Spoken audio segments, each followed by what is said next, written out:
I still remember that morning vividly. The morning I realized that 9 years of loyalty were worth nothing more than a faint smile and two words: resign now. The conference room on the 13th floor of Helion Dynamics always smelled like burnt coffee and humming air vents. I sat in the third row, surrounded by colleagues who looked half bored, half anxious, some fidgeting with pens, others sneaking glances at their phones. On the big screen, Clara Vaughn's face appeared sharp and immaculate, her poise amplified by the lighting. She had just been appointed vice president, transferring from the well-known Solar Edge Corporation, and this was her first meeting in charge. I expected her to talk about technical direction or upcoming innovations. She didn't. Her speech began with cold precision. Helion needs a new culture, she said. More connected, more disciplined, less free. She spoke about restoring office order, restructuring the innovation model, and reallocating intellectual property rights.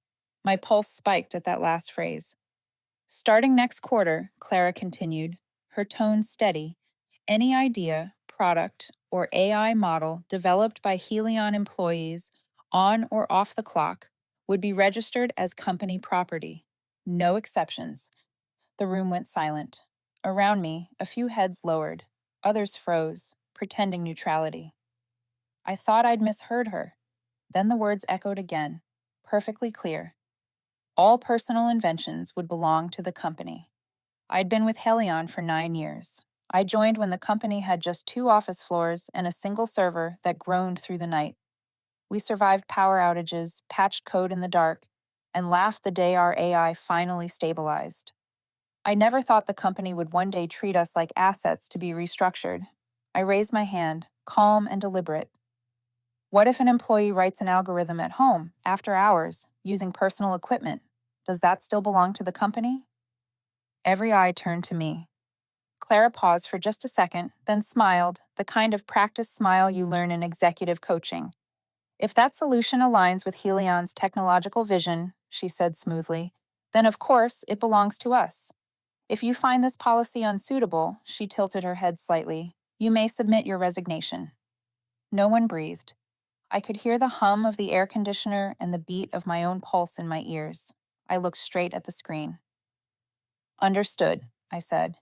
She nodded, as if she'd just completed a lesson in obedience, then moved on to the next slide. For the rest of the meeting, her words blurred. Restructure, efficiency, unified culture. They passed through me like rain sliding down glass. My mind wandered to the small room at home, the one I called my insomniac's lab. That's where my old computer sat, filled with code, sketches, and blueprints I'd spent 2 years perfecting. My own creation, built with my own time and money. I remembered what my mother once told me. She had been a mechanical engineer at a power plant. When they start calling creativity a shared asset, she said, lock your door. The day she was fired, she just smiled and said, justice has its own way of finding people. I hadn't understood it then. Now I did. When the meeting ended, everyone stood slowly, silent, distant. I packed my laptop and walked into the hallway. Posters lined the walls, declaring the company's motto, innovation through unity. I let out a small laugh. Unity is built on taking from others. How poetic. Inside the elevator, my reflection looked back at me. Tired, yes, but calm. Not angry, not afraid, just certain. A door had closed, but another was beginning to open. That afternoon, I sat alone in the AI division's small office. The late sunlight stretched across the desk in pale gold. I reopened my laptop, found the folder that held my project, Erebus. I'd never planned to use it as a weapon, but maybe it was time to protect it. I typed one sentence in my technical log, the day Clara Vaughn called loyalty an asset. Then I saved the file, shut the laptop, and stood. As I passed the reception desk, the young clerk asked if I wanted to collect my quarterly award, a small trophy engraved with dedication award. I smiled and shook my head. No thanks. I'm preparing for a different kind of reward. Outside, light rain brushed across Austin's streets. I stopped for a moment, watching the Helion Dynamics sign shimmer in the puddles. 9 years, all undone by one sentence. Yet deep down, I knew this wasn't the end. It was the opening move of a new game, one where I'd no longer be the one taking orders. That night, I wrote the first line in my private journal. After 9 years of loyalty, they told me to resign. Fine, but they forgot. Resigning isn't the same as surrendering. I left the Helion building that day just as the rain stopped. The air in Austin carried the smell of wet soil and exhaust, reflecting the glow of streetlights across the slick pavement. I walked slowly toward the small cafe a few blocks from the office, the one I always went to when I needed to think. The place was quiet, filled only with the sound of the grinder and soft jazz playing somewhere near the counter. I ordered a black coffee with no sugar, opened my laptop, and let my fingers rest on the keyboard without typing a word. 9 years of loyalty, and I no longer knew what to write. When I first joined Helion, it was a small startup with 2 workrooms and one old server whining through the night. We didn't have much money or recognition, just faith that we could build something greater than ourselves. I still remember Mark Hollis, the founder, asking me during my interview, "Are you willing to stay up all night just to fix a single line of code no one will ever notice?" I said yes. Back then, that was all I wanted, to build something that mattered. The early years were unforgettable. We shared cold pizza, ate dinner over keyboards, and laughed until our sides hurt the first time our AI ran without crashing. I trusted Helion the way I trusted myself. In the third year, Google Energy offered me twice my salary. I turned them down, saying I wanted to finish the dream I'd started. At that time, loyalty to Helion meant loyalty to my own belief. Then Helion grew. The founders left, replaced by investors, performance charts, and endless meetings. Passion was slowly traded for reports and polite smiles. I stayed, thinking that if I worked hard enough, things would go back to how they once were. I was wrong. Helion no longer valued competence, only compliance. Ethan Lee was the only one left from the old team. He was almost 10 years younger than me, sharp and quick, with a habit of tapping his keyboard 3 times before running code, his personal good luck ritual. "Do you think they'll really go through with it?" he asked me that day after the tense meeting. "Take our personal ideas?" I looked at him and saw in his eyes the same faith I once had. "Of course they will," I said, "but believing doesn't mean accepting." We stayed late that night. The neon lights cast a cold reflection on the metal desks. Ethan told me Clara was reviewing the internal network, gathering all data into something called the Helion Cloud Archive. Every employee was instructed to upload personal project copies to support the company's new strategic alignment. I understood immediately. They were consolidating everyone's work into a single database, legalizing theft under the guise of structure. After Ethan left, I stayed behind. I opened my private project folder, the one untouched by Helion's systems. Inside was the design I'd nurtured for 2 years, Erebus, an AI system that optimized real-time energy use.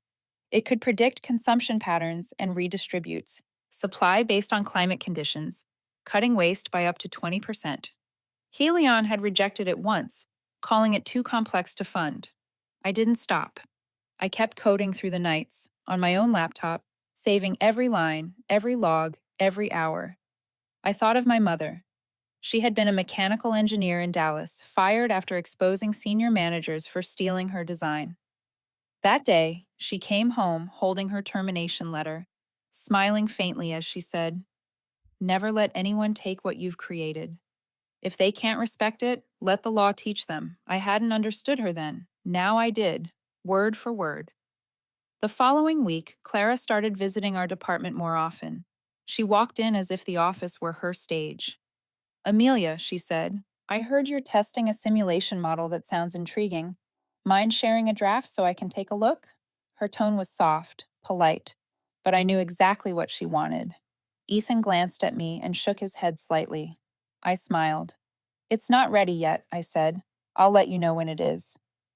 On Friday afternoon, Clara called me into her private office.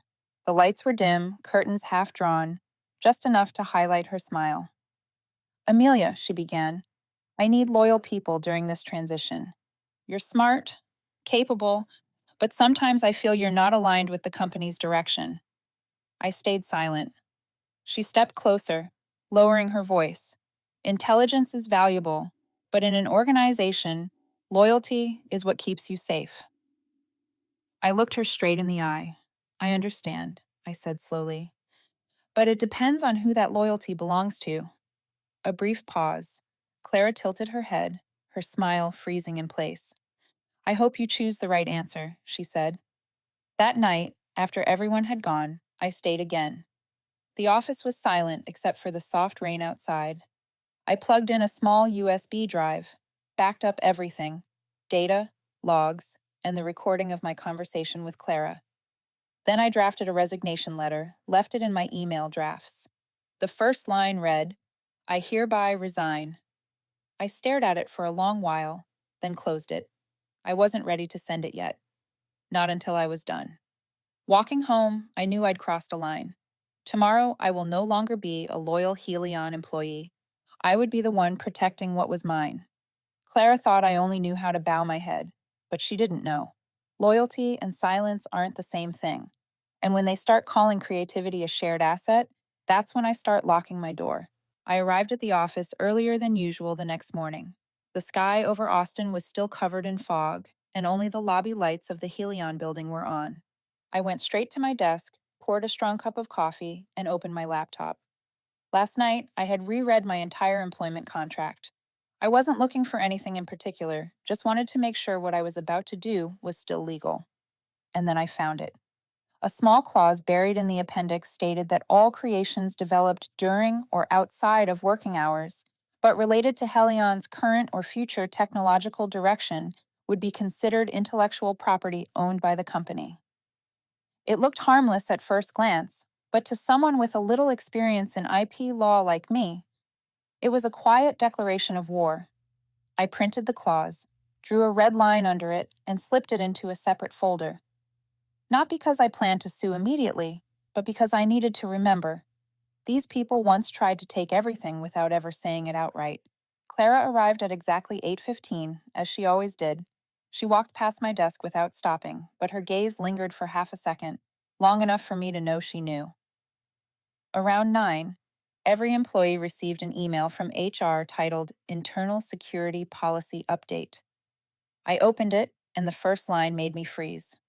All research projects, ideas, models, or tools related to energy, AI, or automation solutions developed by employees during or outside of their employment at Helion, but potentially applicable to the company's strategic direction, must be uploaded to the Helion Cloud Archive no later than Friday. I went still. They weren't even pretending anymore. This was theft rewritten in administrative language, a public demand for every employee's intellectual property, regardless of where or when it was made. No negotiation, no limits, just orders. Ethan knocked softly on the glass door, holding the same printed email in his hand. You saw this, right? He asked, his voice tight. I nodded. This isn't data synchronization, I said. This is legalized confiscation. We opened a private Slack channel and added two old teammates, Tom and Rena. Both had seen the email and were just as unsettled. Rena wrote, Legal hasn't said a word. It's like they expect everyone to comply automatically. Tom added, This could be grounds for a lawsuit if anyone submits and then gets fired. I typed back, short and clear. Nobody uploads anything. Not a single file. I knew I had to act, not out of emotion, but with a plan. The first step was to build proof that Erebus, my AI energy optimization project, had been developed independently, without company resources, outside working hours, and without sharing with anyone inside Helion. I opened all my Git logs, backups, time-stamped screenshots, and emails where I'd sent progress notes to myself. Everything was intact. I'd even recorded videos of myself coding certain course modules late at night, the screen showing date and time, with a radio broadcast playing in the background. I'd known there would come a day I'd need living proof like that. By noon, Clara gathered the entire R&D team for a short meeting. She stood in front of the screen with her usual cold smile. I know some of you may feel uneasy about sharing your personal projects, she began, but I want to remind everyone that Helion is a collaborative environment. If your ideas truly have value, why not let us help bring them to the world? I raise my hand. What compensation will we receive for contributing to projects developed without pay? Clara turned to me, not surprised in the least. Helion will consider bonus options based on applied outcomes, she said smoothly. But we need trust. We can't keep living in suspicion. Ethan texted me quietly under the table. She's not persuading anyone. She's measuring reactions. I nodded. Exactly. This wasn't a negotiation. It was a test. Clara was mapping out who would resist and who would obey, and I wasn't going to let her predict my next move. That evening, I called an old friend, Julie, an intellectual property lawyer in Denver. I summarized everything and asked, "Do I have the right to keep what I've built?" Julie didn't even hesitate. "If you have proof that your work was created outside your contract scope and without company assets, not only can you keep it, you can defend it in court." We scheduled a meeting for the weekend. I sent her copies of everything: drafts, logs, design files, videos. She replied an hour later, "Your documentation is airtight. If they try to file a patent before you, they'll be in serious trouble." I didn't sleep that night. I sat at my desk, staring at the lines of code in Erebus, thinking about my mother, the woman who lost her job because she couldn't prove her ownership. I was different. I wouldn't stay silent. I wouldn't let Helion touch this. I opened a new folder on my laptop and named it Response Plan A. I didn't know how long this battle would last, but one thing I knew for certain: it started here. I didn't go to the office on Monday. I sent an email requesting 2 days off for personal health reasons. Clara didn't reply. Only HR responded with an automated confirmation. I knew that kind of silence. Professional on the surface, suspicious underneath. Good. She should be suspicious. That morning, I drove straight to a shared workspace called Forge House, about 30 minutes outside downtown Austin. It was tucked between a kombucha bar and a yoga studio. No big sign, no loud entrance. Perfect for someone who wanted to disappear quietly. Julie was already there, waiting. She had 3 documents ready: a declaration of invention origin, a sworn statement of independent ownership, and a provisional patent filing form for the USPTO. I'd sent her everything the previous week. All that was left was my signature. "Once we file these," she said, "they'll no longer be able to claim this as internal property. And if they try to use it, even for an internal demo, that's a legal violation." I nodded. I'm not looking to sue. I just want them to understand I'm not the employee they can push around anymore. We filed everything right there on her laptop. Julie hit submit at 9:43 in the morning. I watched the words "provisional patent filing complete" appear on the screen. It felt like the first move in a long, deliberate game. Then I went home. But I didn't rest. I started packing. Not my office belongings, not yet, but everything related to Erebus. Notebooks, sketches, hard drives, receipts for parts I'd bought with my own money. I gathered them all, sealed them in a box, and labeled it Evidence, Private Project.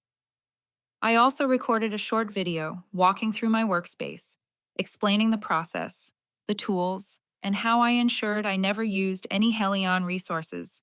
I saved it on a separate USB and locked it away in my personal safe.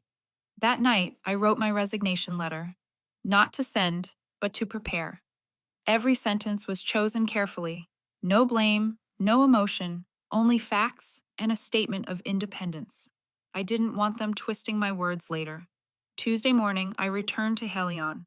Walking through the front doors felt like acting in a play. I greeted the receptionist, scanned my badge at the elevator, and sat down at my desk as if nothing had happened. But everything had changed. I had a way out. And more importantly, I had set a trap. During lunch, I logged into the internal archive system Clara had forced everyone to use for uploading personal projects. I created a folder named Erebus/collab and uploaded a decoy file, a hollow model with just a few meaningless lines of code. In the description, I wrote, "Initial upload, full data coming soon." Ethan watched me, saying nothing. When I turned to him, he nodded slowly. We understood each other. That afternoon, I had my regular one-on-one with Clara. She didn't mention my sick leave at all. She went straight to the point. "Judith, I heard you've started uploading the Erebus files." "Good. I always believed in your abilities, and the company will appreciate your contribution." I smiled. I just want everything to be transparent. You know how it is. With what I'm developing, it's better to have a clear record of who did what and when. Her eyes narrowed slightly. Of course, she said. We encourage transparency, but we also expect full cooperation. I shrugged. Cooperation works both ways. The meeting ended quickly. She didn't show much reaction, but I knew I'd triggered something. I could feel it in the glances behind me, the whispers in the hallway, the look from the legal associate who just happened to walk past my desk. Before leaving that day, I scheduled the resignation letter I'd written to be sent automatically on Friday at 4:30 p.m. At the same moment, the system would email Helion's legal department a copy of the patent registration, along with a formal statement that any unauthorized use would be treated as intellectual property infringement. I also placed a sealed envelope in my desk drawer labeled "To Legal Counsel, Urgent." Inside was a printed copy of the certified patent documents. When I walked out of the building, light rain had begun to fall. I didn't bring an umbrella, but I didn't hurry. The cold drops against my skin felt like waking up after months of exhaustion inside that toxic place. I knew I was leaving soon, but not as a victim this time. I was leaving as someone who had planned everything, and they were about to learn the cost of underestimating me. Friday came faster than I expected. The whole week passed like someone had hit fast forward. Everyone on the team seemed tense. No one said it out loud, but every glance bounced between me and Clara. They could feel the tension rising, even if they didn't know why. I didn't blame them. In the corporate world, silence is a survival skill. At 4:20, I stood up from my desk, shut down my computer, and checked the envelope in my drawer one last time. I hadn't forgotten. People like me don't forget. Every move had been planned. I walked out of the workspace as usual, except this time my heartbeat was steady, slow and sure, like a chess player finishing her final move. At 4:30, the emails went out. The resignation letter hit HR's inbox, along with the patent registration, proof of independent development, and a formal statement of IP ownership. Another copy went to Helion's legal department. The last one, to Clara, had a single line at the top. Thank you for giving me a way out. I wasn't at the office to witness the fallout, but Ethan texted me at 4:43. Clara stormed out of her office. Legal just pulled her into a closed-door meeting. It's happening. I didn't respond. I was sitting at a quiet cafe by the lake, sipping a black coffee. The March air in Texas was still cold, but I felt strangely warm, not from the weather, but from the calm that comes with finally being in control.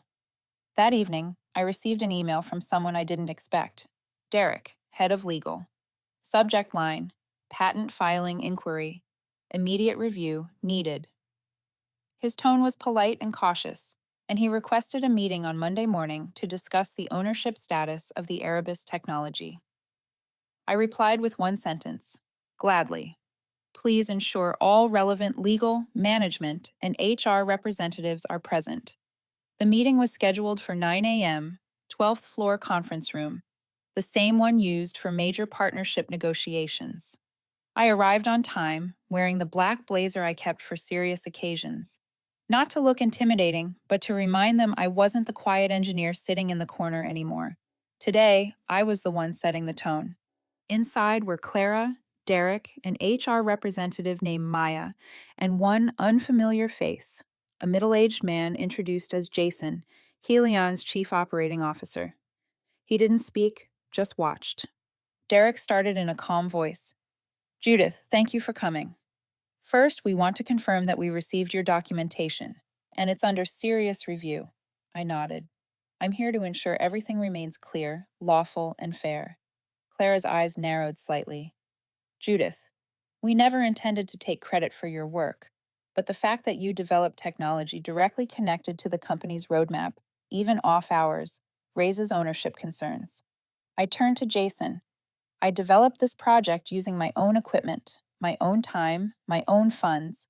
I have witnesses, receipts, programming logs, and recordings, all notarized.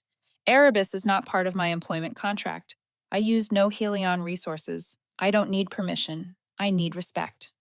Jason stayed silent for a few seconds before asking, So what is it you want, Judith? I exhaled slowly. Not revenge. I just want the record to be accurate. And if the company intends to use any part of Erebus, I expect either a licensing agreement or full withdrawal from its use. The room went still. Clara opened her mouth, but Derek raised a hand to stop her. We'll need time to review everything. During that process, you'll be placed on paid leave with suspended system access. I nodded. I've already resigned. This is a formal notice. I placed another envelope on the table. It's a sign-in, termination, and confidentiality agreement. Mutual data protection, both directions. All it needs is your signature. I stood up, not rushing, not theatrical. When my hand touched the doorknob, I turned back and said one final thing. I'm not sabotaging anyone. I'm protecting what I've built. If that feels like an attack, maybe it's time to rethink how you treat the people who make this place valuable. Then I walked out, leaving behind a tense room, a manager who'd just lost her grip, and a company that had finally realized it underestimated the one person it thought could be controlled. I didn't go back to the office on Tuesday. I didn't log into Slack, didn't check my company email, didn't answer a single call from anyone at Helion. I disappeared from their system, but not from the game. By Wednesday, I had transferred all my personal data to an external drive and created 3 offline backups of every piece of evidence. One copy went to my lawyer, one stayed locked in my safe, and the last hung on a USB around my neck. I don't believe in luck. I believe in preparation. I didn't tell anyone, not even Ethan, what had happened in that meeting room. I didn't need to. News has a way of spreading in offices without ever being spoken directly, through glances, side messages, and small talk by the coffee machine. On Friday afternoon, Ethan texted me. Clara hasn't left her office all day. Something's up. I replied with a single smiling emoji. Nothing more needed to be said. Around the same time, an anonymous post appeared on an internal tech forum. Not an official platform, but one everyone read. The post told the story of a senior engineer forced out after standing up for her intellectual property rights. No names, no company mentioned, but anyone who knew the situation could connect the dots. It spread fast. People started talking about Helion's lack of transparency around ownership policies, about how management was trying to silence talent, and about why the people who build real value are always the ones easiest to discard. I didn't confirm it.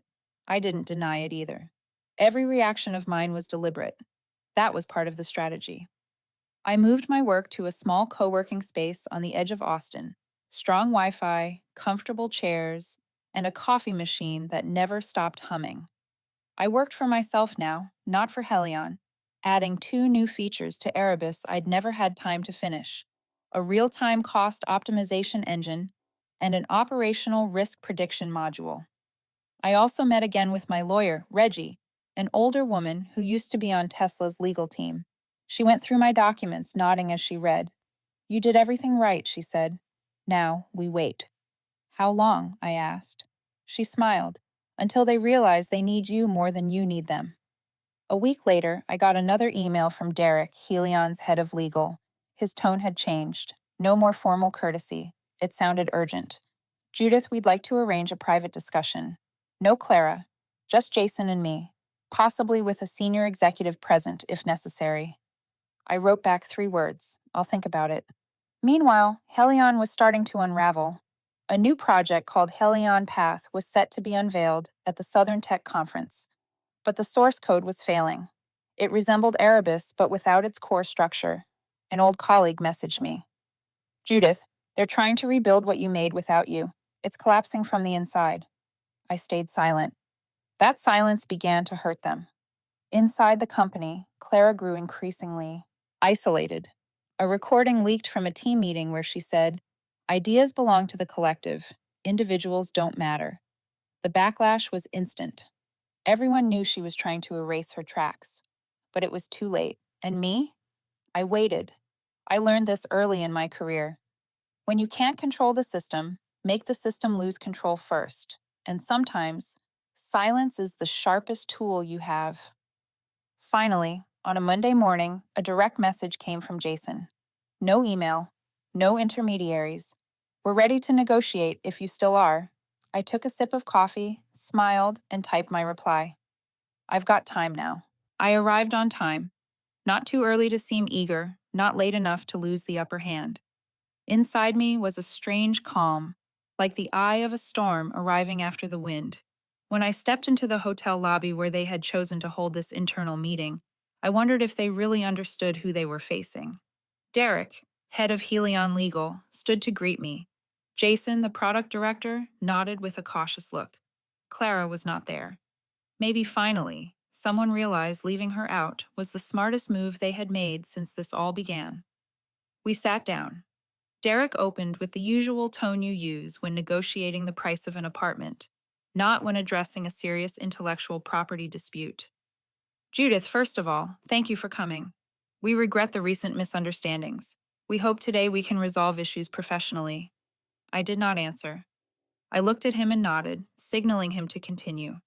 Jason spoke about appreciating my quiet contributions over the years, admitting there may have been shortcomings in recognition, and saying Helion very much wanted to keep the collaboration. Those hollow phrases, too familiar. I had heard this kind of excuse for 9 years at Helion, especially from people who only showed up after a project began to run smoothly. I set my glass down and cut him off. I did not come here to hear apologies. I came to lay out terms. Silence. Short and taut like a bowstring pulled to its limit.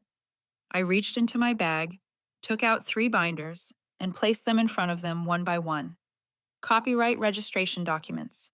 Sworn declarations of ownership for the 3 core components of the Erebus system. All signed, sealed, with clear filing timestamps. Derek flipped through a few pages. Jason stared at the title header, Harlo Predictive Routing Engine. Exactly what they were using. You did not just use the technology I built without permission, I said slowly. You tried to seize ownership. That is not an internal mistake. That is deliberate conduct. Derek sighed. Judith, we do not deny there were oversights. No, I interrupted. This is no longer about oversight. I sent warnings 3 months ago, before the trial product was revealed. You ignored them. You thought I would stay silent, as always. I pulled out a contract. My proposal.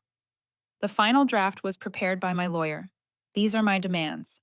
First, Helion must publicly acknowledge that the entire core architecture of Erebus, including the routing engine, load balancing system, and optimization protocol, was developed independently by me. Second, Helion will sign a 3-year license to use the system with a fixed fee plus a percentage of profits. Third, Clara will not appear in any media, press releases, or credits related to Erebus. Finally, I retain full legal rights for any versions or derivative branches built on the current architecture. Jason rolled his eyes. Derek frowned. I let them sit with it. You want to seize control without working for the wall. Company, Jason said, trying to stay calm. No, I answered. I only want what belongs to me. You are the cheaters. I am asking for my peace back. Derek said we need more time to. I shook my head. No. You already had time. You chose to ignore. Now I will not give you a choice. 1 hour. After that, I sent all these documents to the press and to investors. Jason stood and walked out of the room. Derek stayed seated and sighed. We cannot meet every condition, he said. Then I wished them luck with the lawsuit to come. I stood, leaving the documents on the table. No threats, no yelling. I only needed certainty, and I had it. I left the meeting and went to the cafe downstairs for an espresso. My mind was not filled with vengeance, just logic. Helion would not gamble with this. They could not afford this story to break before the product launch. 56 minutes later, I received an email. The contract attached matched my conditions, with one added clause: keep all internal information confidential. I smiled. What they feared most was not losing technology. It was losing face. I signed, not to finish things, but to begin a new chapter where I hold the pivot. A week later, Helion held the official launch for the Erebus platform at the Tech Horizons West Conference, inside the McLean Plaza Convention Center, where startups came to redraw the future and corporations came to hold on to the present. My name wasn't on the guest list, and it didn't need to be. I sat in the 4th row like any regular attendee, dark glasses on, earbuds in, as if I were streaming the event online. But I wasn't. I was just watching. Because this wasn't a battle anymore. This was the victory parade. On stage, Clara stood with a microphone in hand, smiling the kind of smile trained through hours of media coaching. She began her speech with the usual rhetoric about Helion's relentless spirit of innovation and the pioneering technology redefining the landscape of AI logistics. I didn't feel anger, only fatigue. Those polished words were once my dream. Now they were just a hollow shell covering something they never built themselves. Jason sat at the executive table, nodding every time Clara emphasized real-time operational optimization. I wondered if either of them even understood how the algorithm worked, or if they were simply reciting lines from the slides I had written last year. When the live demo started, I held my breath, not out of worry, but curiosity. I wanted to see how far they had bent the system to avoid colliding with the original version I had registered. On the massive LED screen, the logistics map came to life, data points blinking rapidly. For the first few seconds, the system ran smoothly, routes optimized, paths adjusted in real time. I had to admit, they'd patched more than I expected. Then a warning appeared. Error code 406. The demo continued, but the map froze, the route refusing to update. A technician rushed in from backstage to fix it. Clara kept smiling, reading her script as if nothing had happened. But I knew. I had built that logic block myself, a legal failsafe. If the data stream didn't pass through a licensed verification sequence, the system would stop responding after 90 seconds. Not crash, not break, just pause. A silent way of saying, you don't have the key. I didn't have to make any public statement. Everything had already been handled behind the scenes. At the conference reception desk, a press release went out exactly at 9:30, precisely when they started their demo. It read, Helion officially confirms that the core framework of the Erebus platform is licensed from independent creator Judith Harlo, who retains full patent and intellectual property rights. No need for shouting, no lawsuits, just one line of text, enough for everyone in that room to understand. Clara's grand presentation instantly became a speech footnoted with the words sourced elsewhere. I saw people exchange glances. A tech journalist in the front row started typing furiously. The event host checked his phone, then looked back at the stage, visibly tense.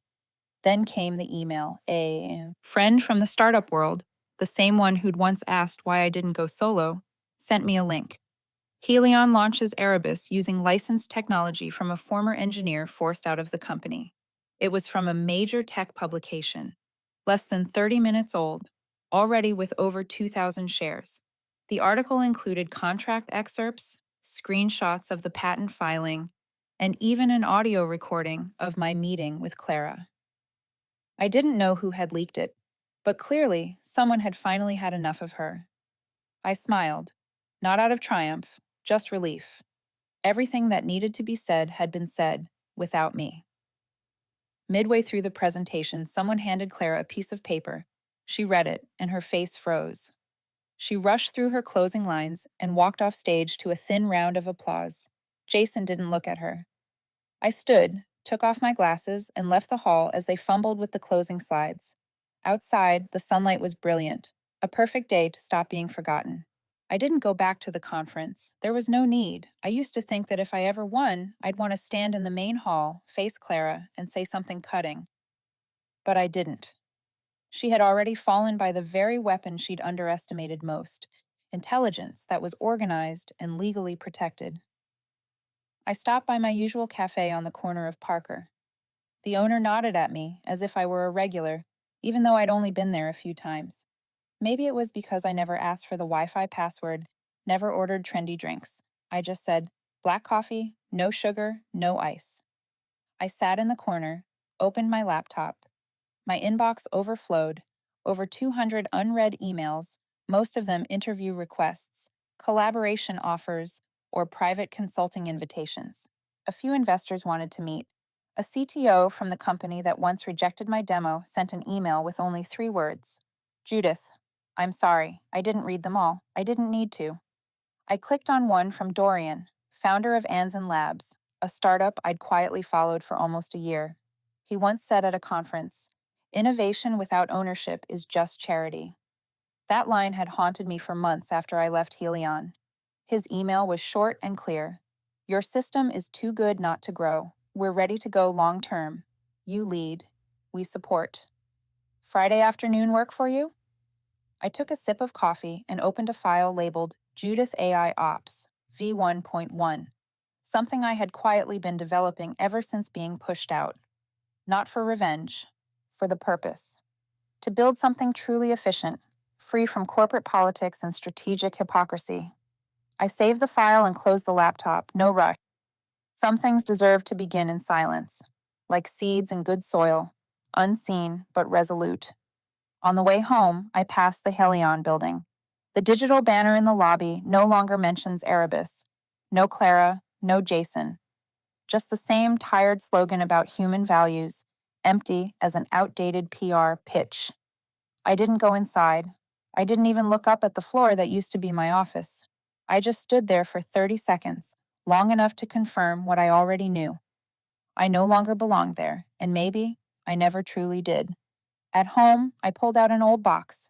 Inside were the kinds of things no one would believe could start an empire: 3 worn notebooks, a faded rubber USB drive, and a wrinkled scrap of paper from my old roommate that read, "When the world won't listen, let your code speak for you." I laid everything out on the table. That's how real engineers begin, not with money, but with ideas and persistence. By Friday afternoon, I walked into the Anzen Labs office. No receptionist, just a wooden sign that said, "Find your own way, just like you always have." Dorian shook my hand. No lengthy contract, no PowerPoint deck. He handed me a single folder with 2 bold lines inside. Chief of Innovation, Judith Harlo. To be executed with full ownership over all developed systems. I signed my name. Lightly, like placing a period at the end of an old sentence, and the first word of a new one. One where no one could erase my name from the system I created. That evening, I didn't celebrate. I stood on the rooftop watching the city lights stretch across the skyline. Somewhere out there, people like me were still working quietly, steady, underestimated, resilient. But with a little preparation, a little patience, and the right to own what they build, they could make entire systems stop and listen. I texted Darla, my former mentee who still worked at Helion. Just one line. "When you're ready to build something that truly belongs to you, call me." She read it instantly. 2 words appeared. Always ready. I smiled. No need for retaliation. No need for revenge. Because real victory is when you no longer have to prove anything, and the world still remembers your name, not as a former employee, but as a creator, as an owner. No one tells me to resign anymore. Now I begin. I stood on that rooftop for a long time, letting the wind carry away the remnants of old years. Below me, the city stayed loud and hurried, as if no one had ever been pushed out of a dream. But I knew somewhere out there, someone needed to hear this, to remember that not every failure is an ending, and that sometimes justice doesn't come with a gavel, but with lines of code written in silence. Which moment in this story made you pause? Was it Darla's look? The moment I walked out without turning back? Or when they finally realized the system they were so proud of was never truly theirs? Share your thoughts in the comments below. I read every single one, because I believe every story lives on through the hearts of those who feel it. And if you want to stay with me through stories of persistence, justice, and unexpected turnarounds, subscribe and hit the bell, because maybe the next story will be yours. Thank you for listening.